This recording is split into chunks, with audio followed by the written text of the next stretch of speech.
Good Wednesday morning. I'm your host, Craig Flood, recording from Boise, Idaho. And today, John is going to be talking about education. Later today, as of this recording, he is going to be starting classes and teaching at Augustine College. I want to talk to you about teaching. I start teaching this afternoon, my first class with the Augustine College group. And the way I do it is not the traditional way. One of the things that has bothered me over the years is how ineffective most education is.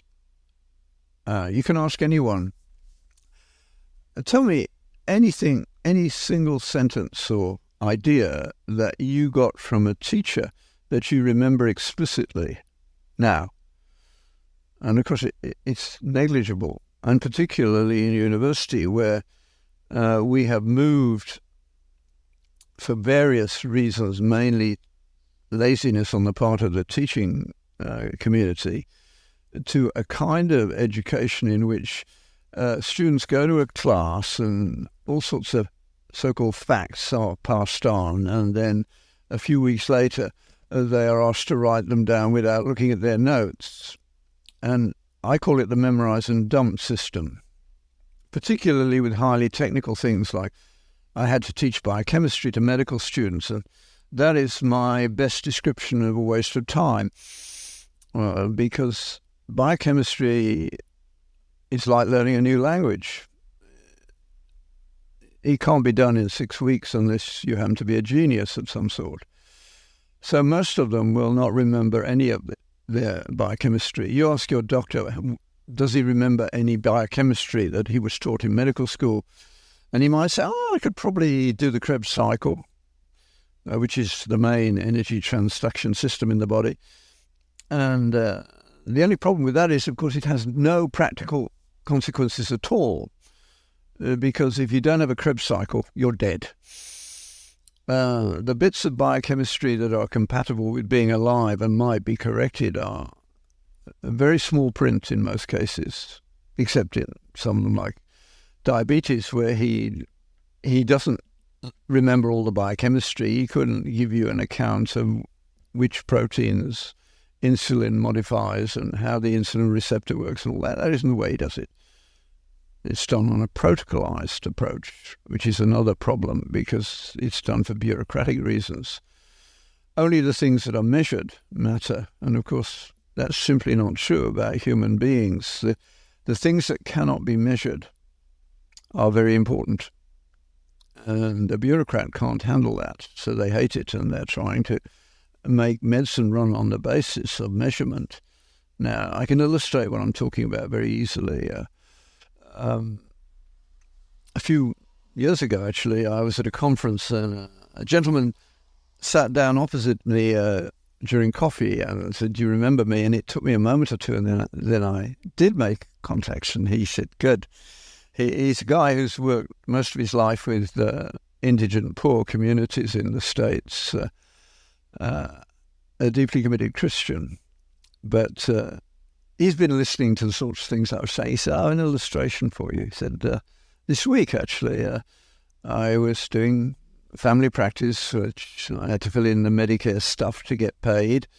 And a black woman came in who was overweight with diabetes and hypertension. And I'm allowed about a few minutes to deal with that. And if I take longer, I get docked from my income. But I realized this woman was intelligent, and what was happening is a standard phenomenon, because the bureaucrats will pay you the money in that situation if you measure the blood pressure, weigh the patient, measure the blood sugar and the glycosylated hemoglobin, and once you've done that, you've got your money. But that isn't a very good idea, because the way it works is that if the blood sugar is up or the glycosylated hemoglobin is up, you increase the insulin, and they'll check that you've done that, or the whatever substitute for insulin you're using. But that, as well as lowering the blood pressure, increases their appetite.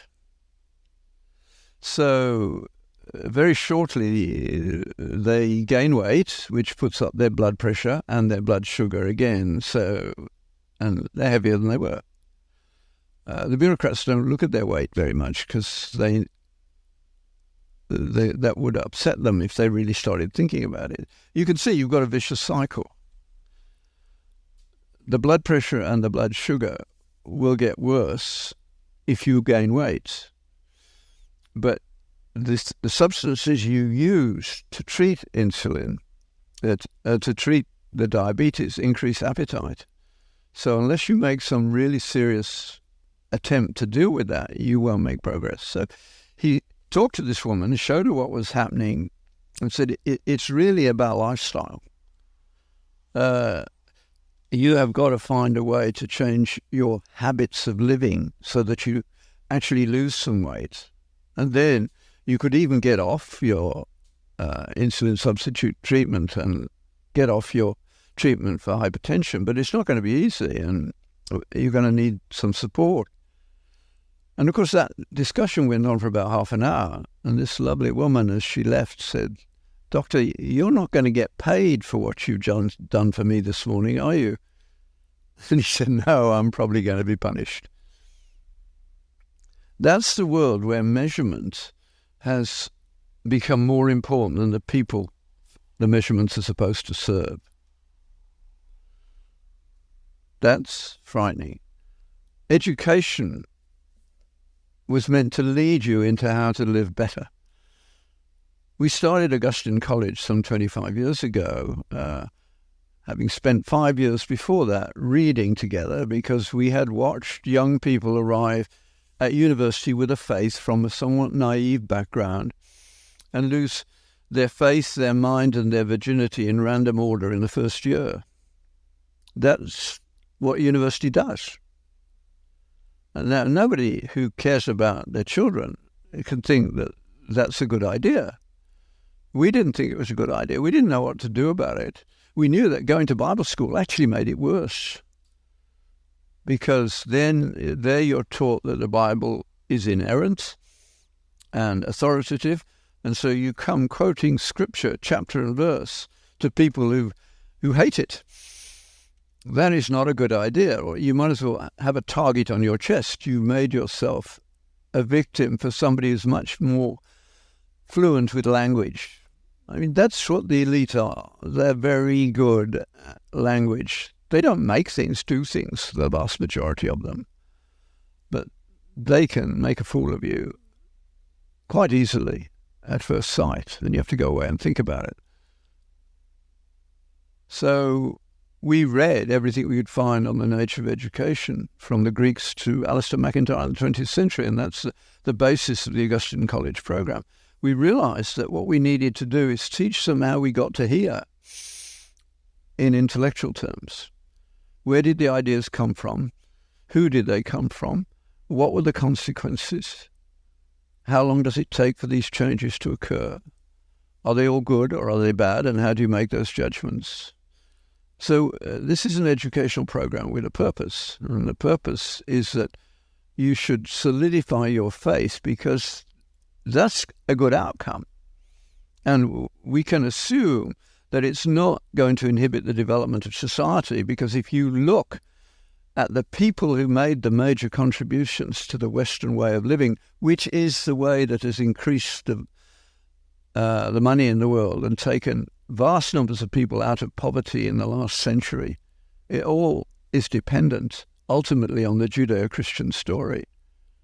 The world population was hardly changing from the time of Christ till the late 1800s.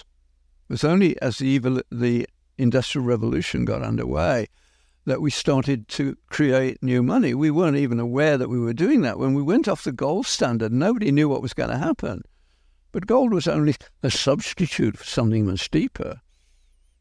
And there was a great deal of psychology in the market and elsewhere, but it was the creation of things, the making of things that needed money for it, all the things to go around. And the spin-off was that people got better over time. I mean, I wouldn't want to have lived in the early part of the Industrial Revolution. My grandfather was poor, but a brilliant craftsman. My dad was poor for most of my life. When I was small, we were living on $20 a week. I didn't know we were poor because I was loved, fed, watered, clothed. I didn't earn more than $2,000 a month until I had done 2 full years of medicine as a doctor. That's not a lot of money. The growth in population that was beginning at that time is also huge. The world has been changed dramatically by what happened with the scientific revolution and the industrial revolution. Now we're going to have to deal with it at a much deeper level. So the first thing I do with the students is to point out to them that real learning makes a permanent change. And the way that I will start this afternoon is I will tell them about how the most important exercise in my own life in that direction as a Christian was how the Sermon on the Mount was forced upon me, and I had to engage with it more seriously than I ever done with Scripture before. And it transformed my whole life. In order to illustrate what I'm getting at, I can do it with you because I can see your face. And I can explain it to the audience. You're a Christian. You have heard Ephesians 1 and 2 preached upon or read yourself or by others many times, right? Many times. You could, yes, join in this. But if I asked you now, without opening the Bible, to tell me the argument that Paul lays out in the first 2 chapters of Ephesians, you would struggle, wouldn't you? I would, because I cannot see your précis that I have printed up and posted on my wall over there. But it still hasn't got it. You've made the first step. But of looking through your précis, but yeah, no. Yeah. And that's good. That's when I teach them about a précis, how you do it. And that does make a difference. I mean, there's a structure to it. And you could actually, if you worked hard, it'd be an interesting experience to go through, get some of that back already. But once you've got the précis, you can go look at it and say, yes, okay, I can go from there now. But for me, Ephesians 1 and 2, the whole chunks of Scripture that I've done that way, that are available to me immediately. There are also some scientific papers that I can do the same thing with. And there are some books I can do the same thing with. But that's an effort that you have to make. And if you do, that's real education. So the first thing I'm going to ask them to do is write a précis. But I won't tell them now. I say I want you to distill Paul's argument. They will write a summary. And then we will have a discussion next week about the difference between a summary and a précis. A summary is what you think the text contains after you've read it. A précis has nothing of you in it. It is simply the text with some things removed and others highlighted, so to speak. And the better you get at it, the more you get the structure of the author's argument. And you can't, when you start doing that, you can't miss the fact that you missed many times, that 3 times in the first chapter, Paul says, for the praise of his glory. And you start looking at, oh, wow, what's that all about? Well, he says, before you were, I knew you, and I made you for the praise of the glory of God. Before you are made. And you are now to live to the praise of the glory of God. And the whole of your life in heaven will be in praise of the glory of God. Not in some sort of, I'm forcing you to praise, but in giving you the eyes to see. That is so amazing. That's the kind of praise heaven is full of.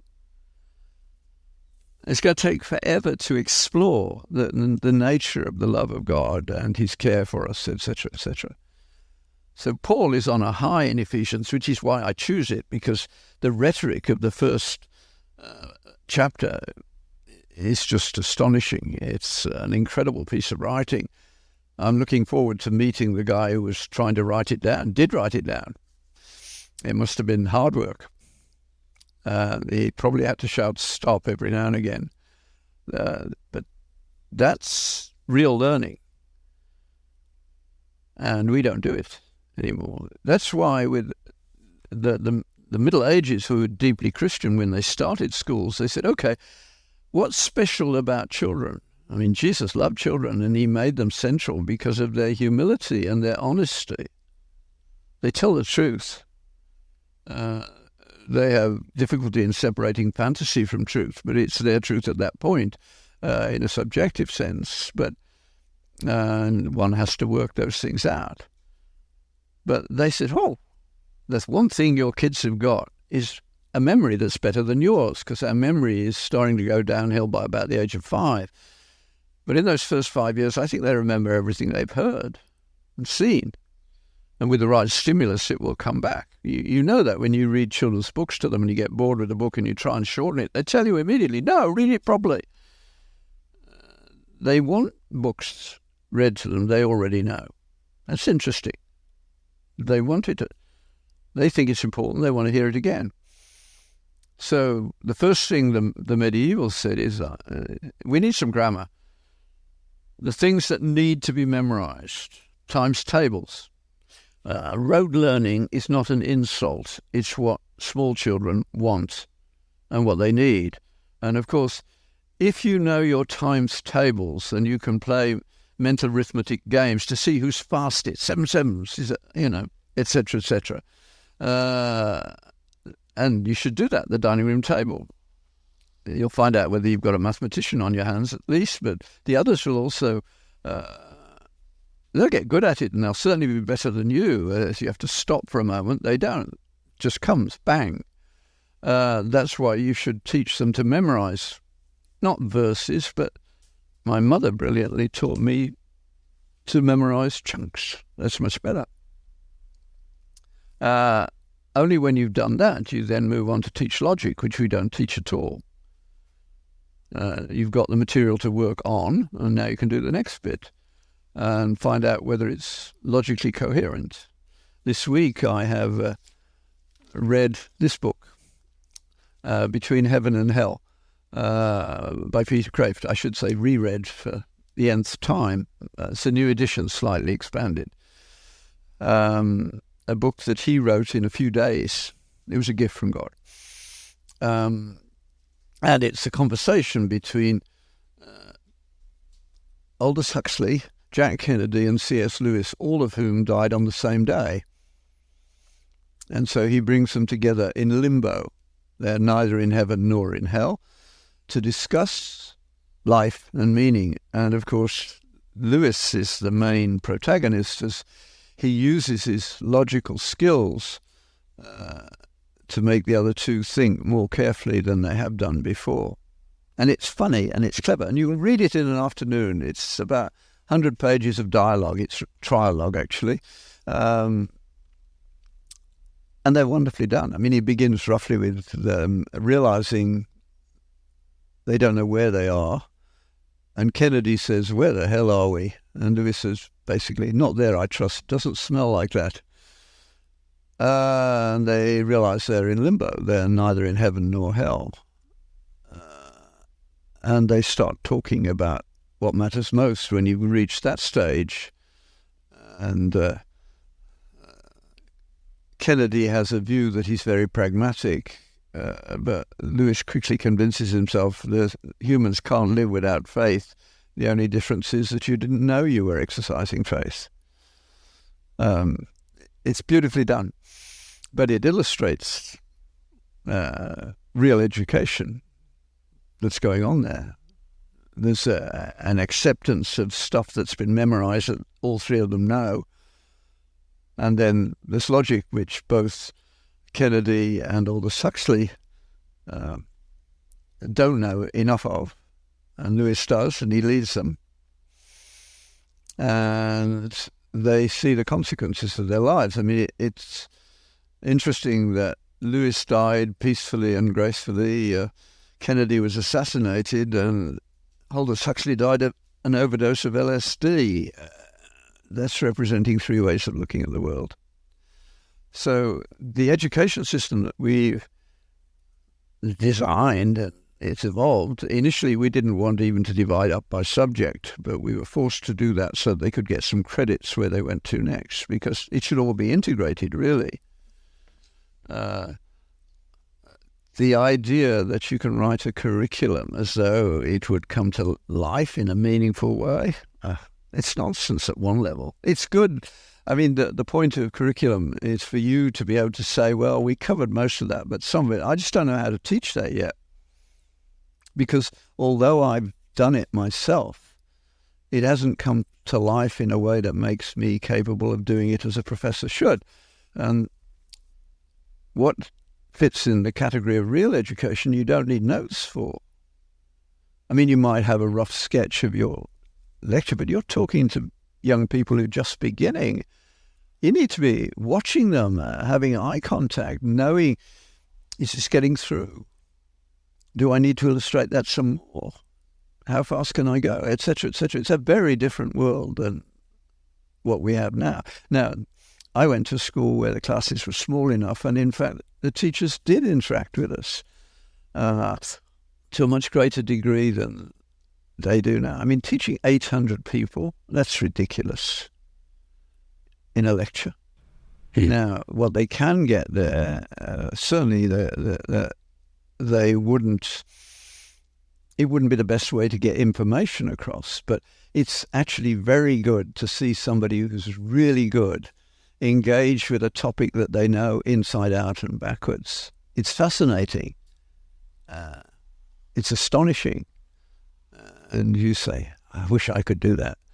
That's wonderful. That's education. Now you've lit a fire. So that's what should happen in those 800 groups. That should happen. Lewis, when he was lecturing in Oxford, had a booming voice, and the porter would open the door and he would start his lecture as he walked to the lectern, and the last words would be spoken as he went out, and it didn't stop all the way through. That's doing something quite different. Sally and I remember very well one evening we went to hear the great French cellist Paul Tourtellier play a concert. But Paul Tourtellier loves students, and he was in Oxford, so I don't know, the concert ended somewhere around 9, and then he started talking to the students. And the whole thing went till 11 o'clock at night. He enjoyed it. The students absolutely loved it, and nobody who was there would forget that experience. Yeah. That's really what should happen, and most people have never had an experience like that. And have you ever been in church when you didn't want a sermon to finish? Hopefully, yes. But so that's what I'm hoping to get started with this afternoon. We will get as far as talking about what is science, please define, they will try, and then the outcome of that is, of course, nobody has a watertight description of what science is. None of them cover the whole thing. The famous comment is, I can't tell you what science is, but I can certainly recognize it when I see it. Tacit knowledge again. Thank you guys for listening. We hope you guys enjoyed. If you think about it and you know somebody who would be interested in going to Augustine College, or maybe is in their first year of college and it's just not going the way they thought it would, maybe they could consider a leap year or a gap year where they take some time off and head up to Canada and spend it with John and his teacher friends up there. See you guys next week.